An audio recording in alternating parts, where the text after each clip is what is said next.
tan especial. Un día en el que millones de personas alrededor del mundo están celebrando la resurrección de Cristo Jesús. Así como cada domingo hacemos los creyentes, pero hoy de una forma especial.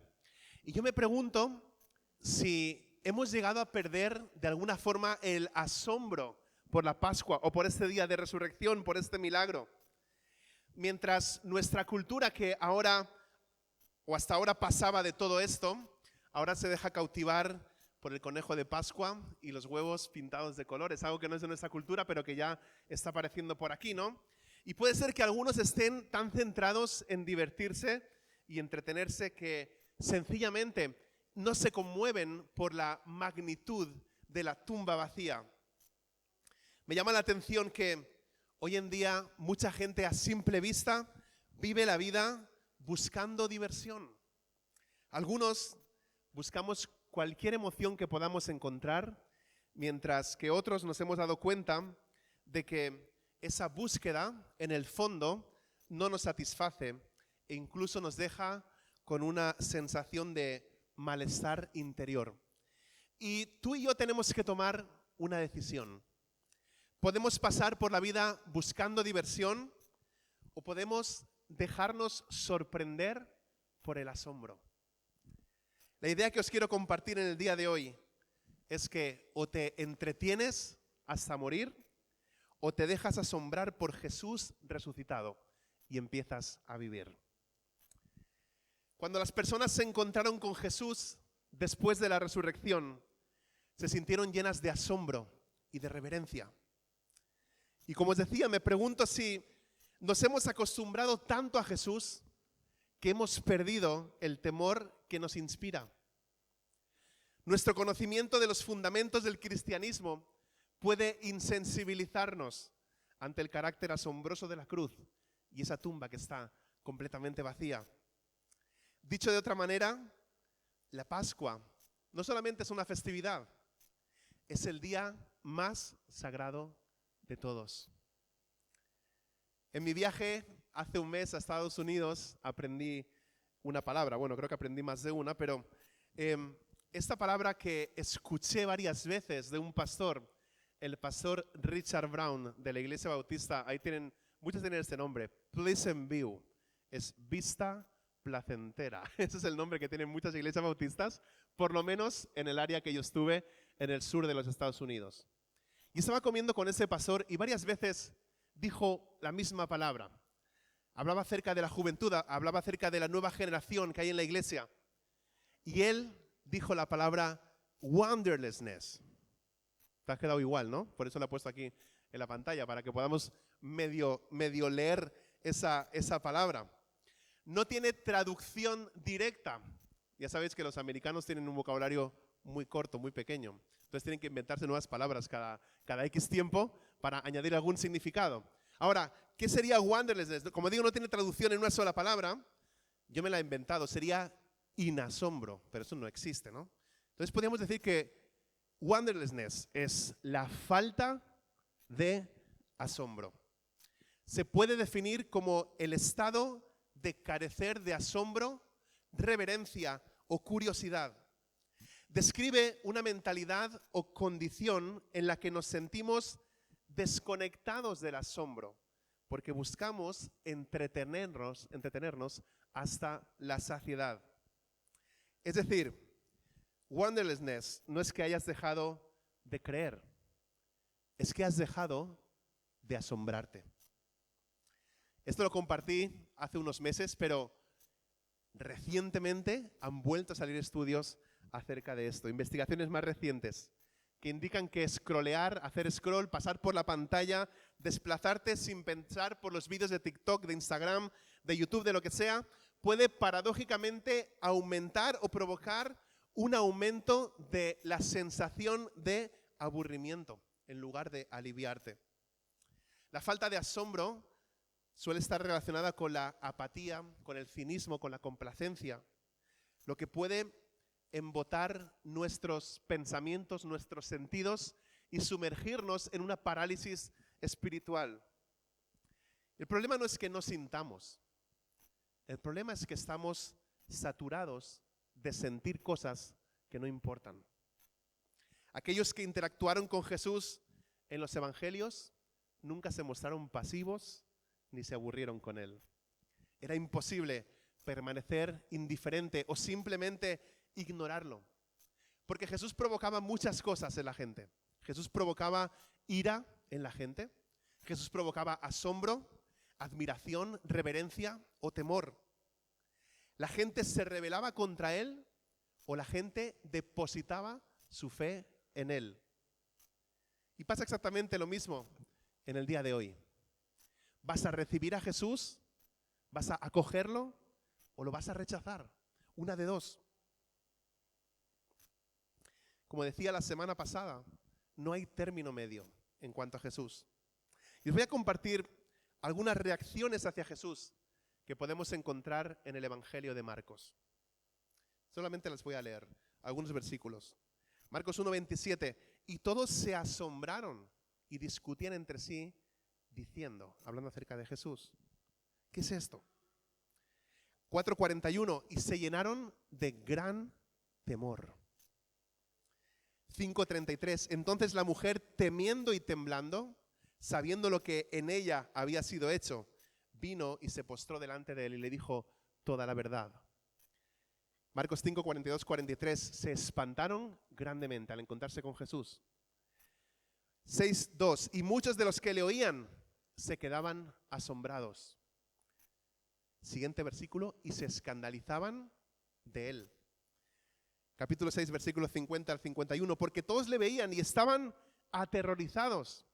Y estaban completamente asombrados. Capítulo 7, versículo 37. Y quedaron asombrados sobremanera. Capítulo 9, versículo 6. Porque no sabía qué decir, pues estaban aterrorizados. Capítulo 9, versículo 15. Y enseguida toda la multitud al verlo se maravilló grandemente. Capítulo 12, versículo 17. Y se maravillaban de él. Como veis, solamente os he citado algunos, solo para que podamos ver que ninguna persona que tenía un encuentro con Jesús se quedaba exactamente igual que como estaba. Nadie salía diciendo, bueno, esto puede ser interesante, pero no sé si me convence. No sucedía eso. Había asombro, temor, reverencia, rechazo, ira, pero cualquiera de esas cosas. Y sin embargo, hoy en día sí. Nos hemos acostumbrado tanto a Jesús que ya no reaccionamos. ¿Cuándo fue la última vez que Jesús te asombró?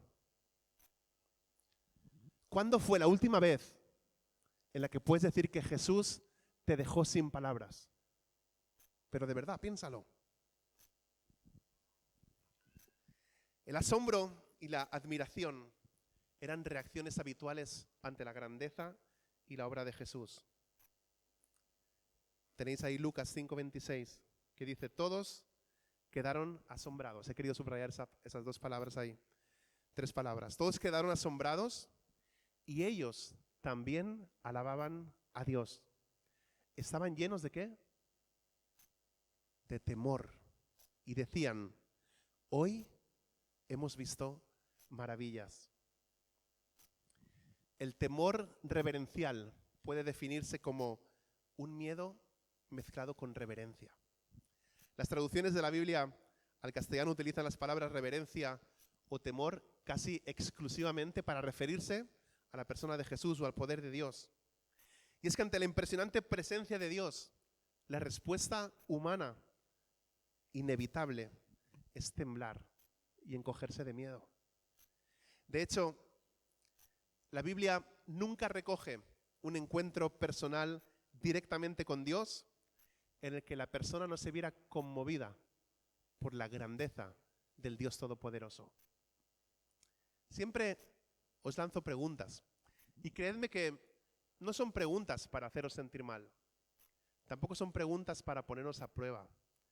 Ya sé que todos estáis, ¿qué? Suspendidos o aprobados. No sé, no importa. Pero no es para eso, no es el motivo. La cosa es que cuando lanzo esas preguntas es porque muchas veces yo mismo me he hecho, o la mayoría de veces me he hecho esa pregunta mientras estoy estudiando el texto que estoy compartiendo. Y como digo, no la lanzo para dejarte en ridículo o para ver cuánto sabes. Es para que puedas pensar, para ver si Dios dice algo a tu corazón a través de esa pregunta. Y en esta mañana, mientras preparaba la predicación, me pregunté a mí mismo esto, y creo que también es una buena pregunta para cada uno de nosotros. ¿Dónde está mi sentido de asombro y admiración por Jesús en el día de hoy? ¿Dónde está mi sentido de asombro y admiración por Jesús en el día de hoy? ¿Dónde está tu sentido de asombro y admiración por Jesús en el día de hoy? El lugar donde busques el asombro va a determinar el rumbo de tu vida. El lugar donde busques el asombro va a determinar el rumbo de tu vida. Un asombro mal dirigido nos mantiene perpetuamente insatisfechos. Y quizá nunca lo has considerado de esta manera. Pero tu insatisfacción, mi insatisfacción, es un problema de asombro. La gente sentía asombro por Jesús cuando Él estaba vivo. También vemos este sentido de asombro cuando Él murió en la cruz por nuestros pecados. Según Mateo 27:54, después de la muerte de Jesús, así como es cantado esta mañana, cuando el velo es rasgado, es partido en dos, se produce un gran terremoto y los cuerpos de los creyentes son resucitados de sus tumbas. Lo podemos leer en el siguiente versículo, Mateo 27:54. Dice, cuando el centurión y los que con él estaban custodiando a Jesús vieron el terremoto y todo lo que había sucedido, quedaron, ¿cómo? Aterrados y exclamaron. Si estás aterrado, ¿cómo vas a exclamar? No vas a decir, mira, verdaderamente, este era el Hijo de Dios. Cuando estás aterrado, ¿cómo lo dirías? Aterrado. Verdaderamente, este era el Hijo de Dios. Este era el Hijo de Dios. Y después de llenarse de asombro y de quedar aterrado, aceptó quién era Jesús. Y es que o te entretienes hasta morir, o te dejas asombrar por el Jesús resucitado y empiezas a vivir. La tumba vacía provocó una explosión de asombro para 3 mujeres aquella primera mañana de Pascua. Quiero leer esos 4 versículos de Marcos capítulo 16, aunque Ángel cuando estaba compartiendo en la mañana, presidiendo, los ha compartido también, pero creo que son muy interesantes. Marcos 16, versículos del 1 al 4. Cómo me encanta escuchar, lo he dicho muchas veces, pero no me canso, el sonido de las hojas de la Biblia pasando por ahí. En verano va bien, porque como no hay ventilador, pues si pasáis rápido las hojas, nos refrescamos un poquito. La palabra refresca. Ese es el sentido literal de lo que sucede cuando pasa eso. ¿Vale? Lo tenemos, Marcos 16, versículos del 1 al 4. Dice así la palabra de Dios. Cuando pasó el sábado, María Magdalena, María, la madre de Jacobo, y Salomé compraron especias aromáticas para ir a ungir el cuerpo de Jesús. Muy de mañana, el primer día de la semana, apenas salido el sol, se dirigieron al sepulcro, ahí donde verían al Hijo resucitado. Iban diciéndose unas a otras, ¿quién nos quitará la piedra de la entrada del sepulcro? Pues la piedra era muy grande. Pero al fijarse bien, se dieron cuenta de que la piedra estaba corrida. En el capítulo anterior, Marcos capítulo 15, versículo 40, dice que cuando Jesús fue crucificado, algunas mujeres miraban desde lejos. Entre ellas estaban María Magdalena, María la madre de Jacobo, el menor, y José, y Salomé. Ellas miraban a lo lejos mientras Jesús moría de una forma extremadamente brutal. Marcos capítulo 15 termina contándonos que ellas vieron dónde pusieron el cuerpo de Jesús. Después de esperar a que terminara el sábado, las 3 mujeres compraron especias, entre ellas mirra. Si os acordáis, la mirra fue uno de los regalos de los sabios de Oriente para Jesús. Y se levantaron temprano ese domingo para ungir el cuerpo sin vida de Jesús. Pero cuando iban caminando para el sepulcro, se dan cuenta de que no tienen un plan para mover esa gran piedra que está tapando esa tumba.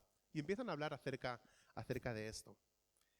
Tal vez con la cabeza inclinada, con el dolor que sentían en ese momento, a lo mejor sus pasos fueron cada vez más lentos. Con la mirada baja, el corazón afligido por esa pérdida de Jesús, levantaron la vista y vieron que esa piedra que tapaba la tumba había sido removida. Las mujeres llevaban esas especies que eran símbolos de la muerte, sin saber que la muerte misma ya había sido vencida. Ellas iban preparadas para la muerte, pero Dios ya había preparado la vida. Mateo 28:4 nos habla de los guardias romanos que estaban fuera del sepulcro y dice que quedaron como muertos. Así que esas mujeres, después de pasar junto a esos soldados que habían quedado ahí como en estado de coma, por lo que había sucedido esa noche y lo que había pasado, dice Marcos 16:15 que al entrar en el sepulcro vieron a un joven vestido con un manto blanco, sentado a la derecha, y se asustaron.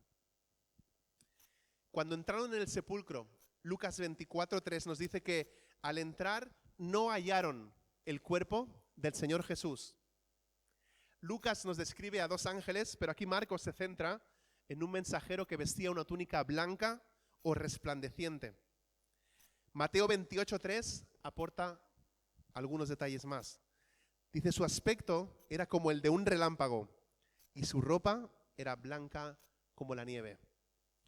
Lucas 24:4 describe su ropa como ropas resplandecientes. Experimentaron horror al no encontrar el cuerpo de Jesús, al tiempo o a la vez que se encontraban con la santidad de ese ángel. Creo que no es de extrañar que se asustaran. Creo que a todos nos hubiera pasado. Bueno, a mí no me hubiera dado tiempo de asustarme, porque hubiera corrido por primera vez en mi vida. Hubiera corrido de verdad al ver eso. Pero dice que se quedaron completamente asustadas, asombradas y angustiadas. Y Lucas nos da más detalles. El Evangelio de Lucas, capítulo 24, dice que se desplomaron aterrorizadas. Asustadas, se postraron sobre su rostro. El asombro de ese momento no se debe solo a la apariencia del ángel, sino a la profunda verdad de que la muerte había sido vencida. Marcos 16:6 registra las palabras de ese ángel. No os asustéis. ¿A qué os recuerda eso? ¿A qué os recuerda? Lo acabamos de pasar, hace poquito.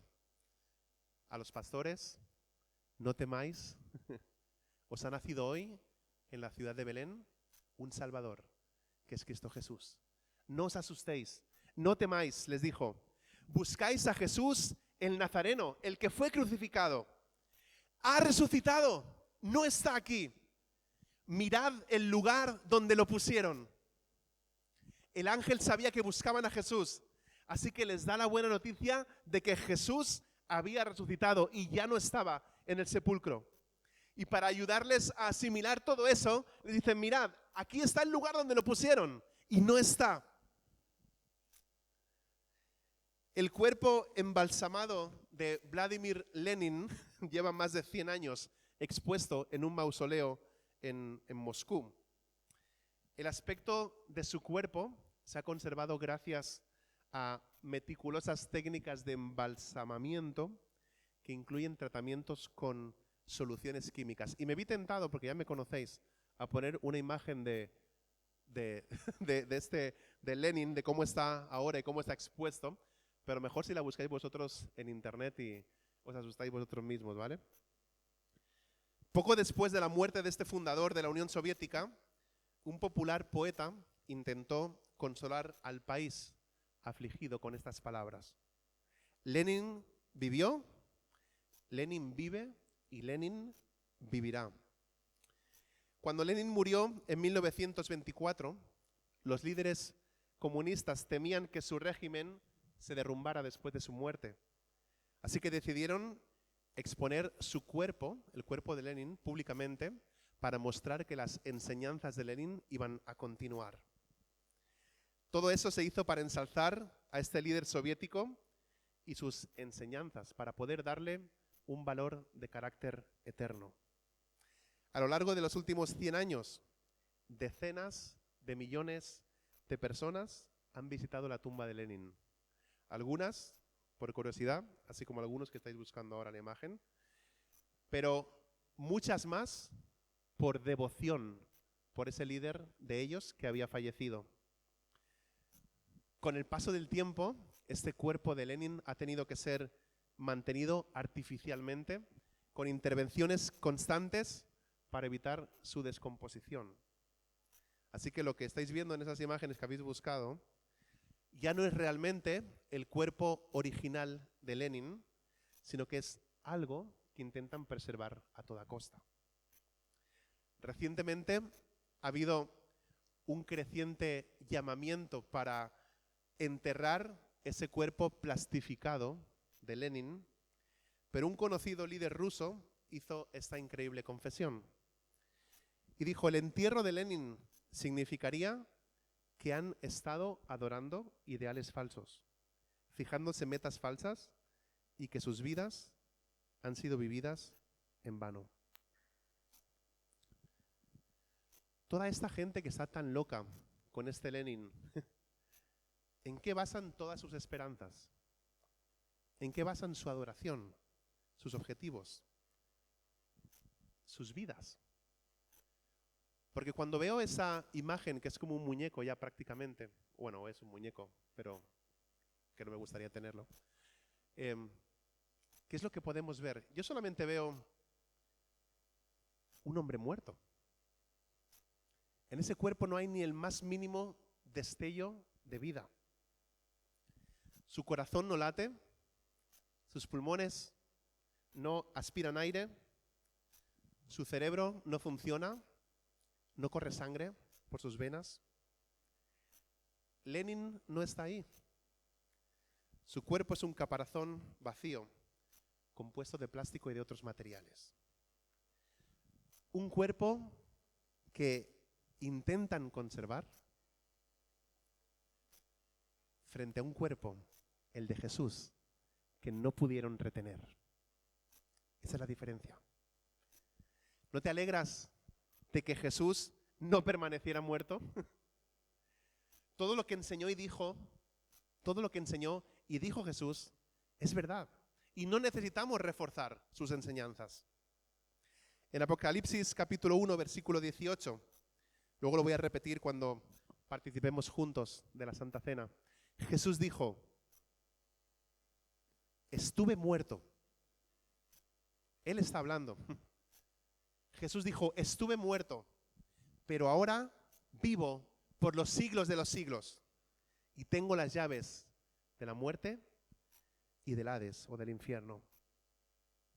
Curiosamente, hay mucha especulación sobre cuándo se enterrará el cuerpo de Lenin. El gobierno ruso y el presidente Vladimir Putin han mantenido que el cuerpo permanecerá en el mausoleo mientras haya personas para quienes la figura de Lenin sea importante. Pero Jesús ha resucitado. Jesús ha resucitado. No en un sentido metafórico, no en un sentido simbólico, sino físicamente, de una manera triunfal y para siempre. Esa es la verdad central de nuestra fe.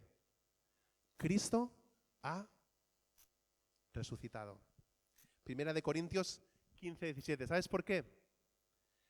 Porque si Cristo no ha resucitado, vuestra fe es ilusoria y todavía estáis en vuestros pecados. Pero no es así. Cristo ha resucitado. No escucho ningún amén. No sé si estáis muertos esperando a resucitar o habéis resucitado también juntamente con Cristo, como dice la Escritura. Así que si escuchamos o leemos que Cristo ha resucitado, por lo menos nos expresamos diciendo, así es, Cristo ha resucitado. Por lo menos este domingo, ¿vale? Si los demás domingos no queréis hacer, no me importa. Pero es domingo de resurrección. Cada vez que diga resucitado, eso, vamos. Después de examinar las pruebas, el ángel dice lo siguiente en el versículo 7. Les dice que compartan esta buena noticia con los demás. Pero id y decirles a los discípulos y a Pedro, Él va delante de vosotros a Galilea. Allí lo veréis, tal como Él os dijo. Hace unos meses, en la serie de predicaciones En la mesa con Jesús, en la última predicación de esa serie nos centramos en cómo Jesús restaura de una manera personal a Pedro después de que él le fallara y le abandonara. Y sabes, pensaba en cada uno de nosotros y pensaba que Él puede hacer lo mismo por nosotros en esta Semana Santa, en este domingo de resurrección. Aunque a las mujeres se les había encomendado una misión clara, su reacción inmediata, tal y como se recoge en el versículo 8, es de asombro e incertidumbre. Dice que temblorosas y desconcertadas, las mujeres salieron huyendo del sepulcro, como hubiéramos hecho nosotros, como hubiera hecho yo. Salieron huyendo del sepulcro. No dijeron nada a nadie. ¿Por qué? Porque tenían miedo. Este milagro fue tan sorprendente, tan distante, tan ajeno a lo que ellas consideraban posible, que las dejó temblando y desconcertadas. Al haberse encontrado ante algo milagroso y haber recibido un mensaje increíble, se sintieron profundamente conmocionadas y huyeron asustadas. La magnitud y lo inesperado de lo que vieron las dejó en este estado de conmoción y asombro. Y sabemos que al final compartieron la buena noticia, ¿no? Ellas son las que van con el mensaje. Pero su reacción inmediata fue quedarse sin palabras ante tanta majestuosidad.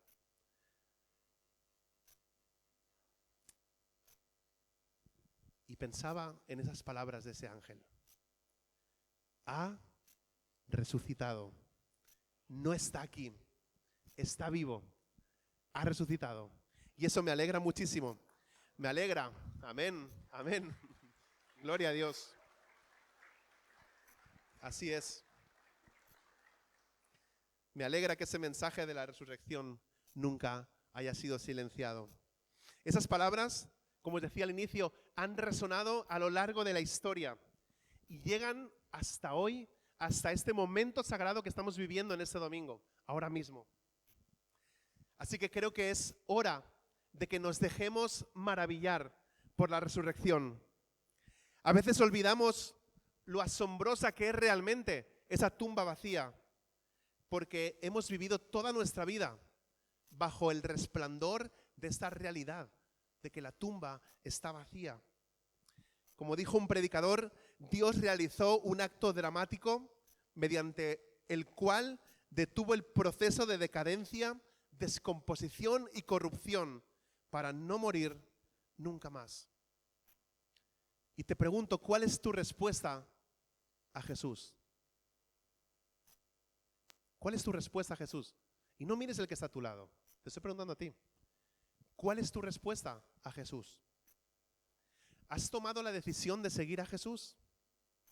¿Cuál es tu reacción ante lo que Él ha hecho por ti en esa cruz? Me pregunto si hay alguien hoy en este lugar que esté dispuesto y preparado para empezar esa maravillosa vida con Cristo Jesús, con aquel que vino a darte vida en abundancia. Esta mañana otro ángel Ángel Lara, que es el que estaba presidiendo, ha compartido estas palabras de C.S. Lewis, unas palabras que no habíamos hablado, unas palabras que él os ha compartido y unas palabras que tengo apuntadas para recordaros una vez más. El cristianismo es una afirmación que, si es falsa, carece de importancia. Pero si es verdadera, tiene una importancia infinita. Lo único que no puede ser es moderadamente importante. Al contemplar la tumba vacía, ya no tenemos por qué tener miedo, pero estamos llamados a sentirnos sobrecogidos por las enormes implicaciones que eso tiene. La Pascua no se trata solamente de lo que le sucedió a Jesús, también se trata de lo que debe sucedernos a cada uno de nosotros. Porque si esto es verdad, entonces esto tiene muchas implicaciones para tu vida. Y afecta tu vida, afecta mi vida, por lo menos en estas 4 maneras que o 4 direcciones con las que quiero terminar en esta mañana. Esto nos da paz a nuestra vida. Lo mismo que este ángel le dijo a las mujeres en Marcos 16:6, que no tuvieran miedo. Jesús nos lo da también a nosotros por medio de su presencia. Él nos da esa paz. Jesús vino a traer reconciliación y perdón para que podamos estar en paz con Dios el Padre.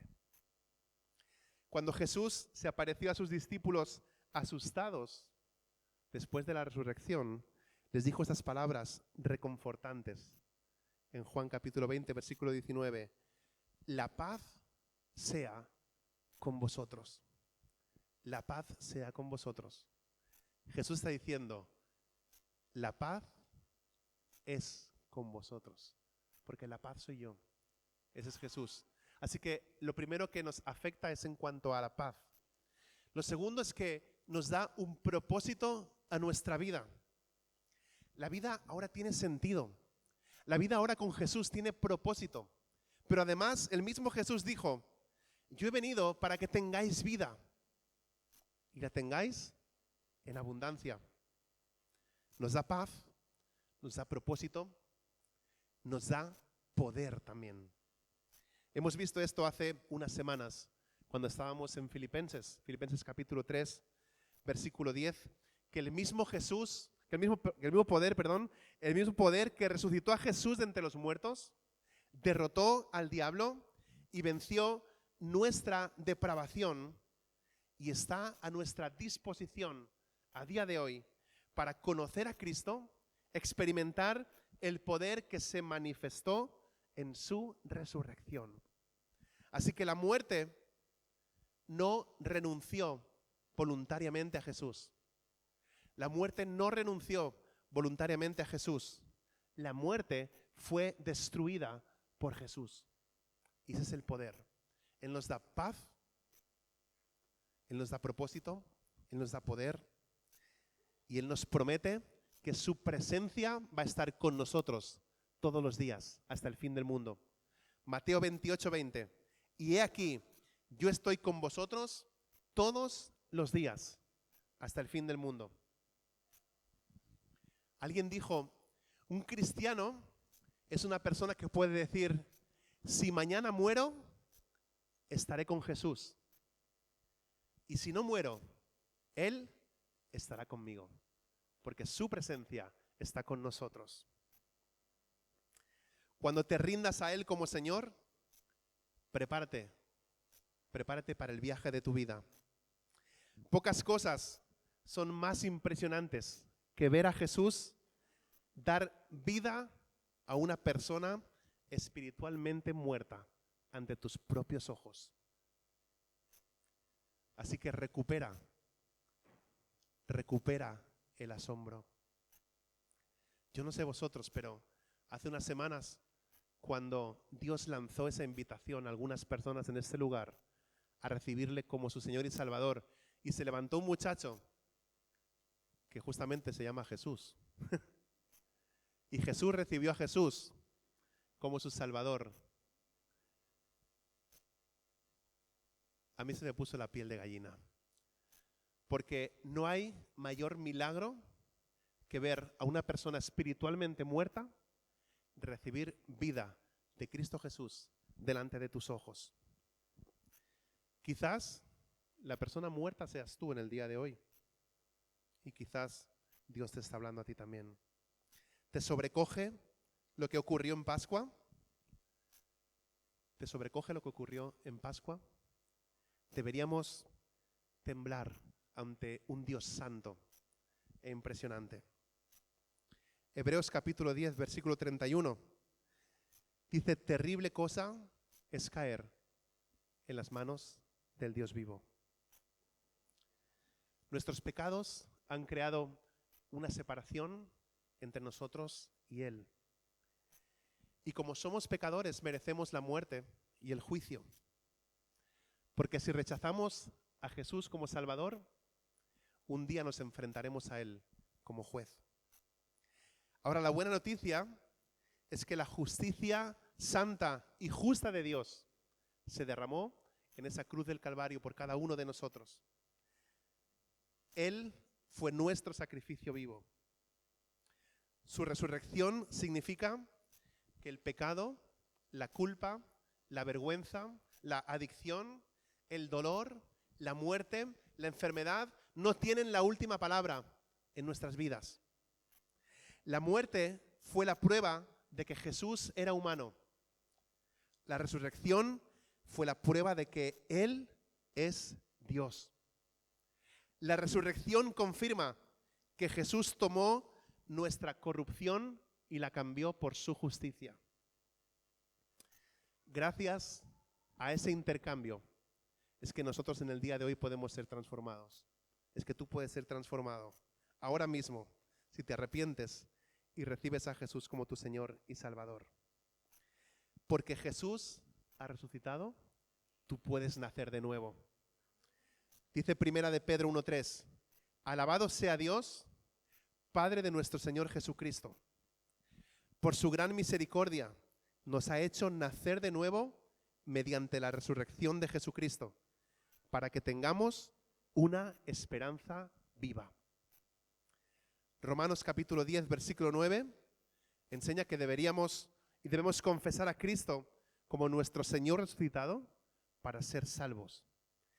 Dice que si confiesas con tu boca que Jesús es el Señor y crees en tu corazón que Dios lo levantó de entre los muertos, serás salvo. Este pasado viernes, Adrián nos compartía en el grupo de los más 30 que había fallecido un amigo de la familia. Y enseguida añadió esta frase en el mensaje. Él era creyente, está en la presencia del Señor. Juan 11:26. Jesús le declara esto a Marta. Yo soy la resurrección y la vida. El que cree en mí vivirá, aunque muera. Y todo el que vive y cree en mí no morirá jamás. Y Jesús lo personaliza haciéndole una pregunta directa a Marta y lo personaliza haciéndote una pregunta a ti también en esta mañana. ¿Crees esto? ¿Crees esto?